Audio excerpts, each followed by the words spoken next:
May ano yan eh, double visor yan ni. Hindi ko mga mababa eh. Ayan o, igagano mo lang o, doon o.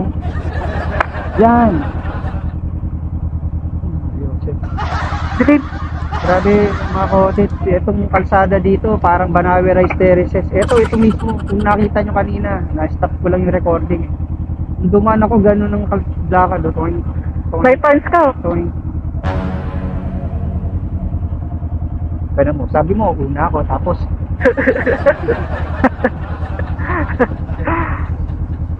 Oo nga, una ka nga. nangyari dito. Ayan o, mga kotse din nyo ha. Okay na yung toing. Toing, kapaw. Toing. Diba? Banawe Rice Terraces eh, oh. Toing. Toing. Oh. Toing. Sabi ko mauna ka eh. Oo nga. Eh, nauuna ka eh.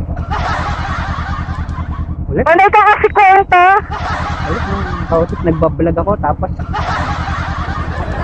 diba, diba nakaka-stress yan? Ano yung babae doon? Ano sabi sa'yo ng babae doon? Sino ba? Yung dito mong ginanan sa may kotseng pula sa kanan. Ay, yan yung Ras. Hindi yung babae. Haba ng buhok. Ah, okay. Akala ko babae.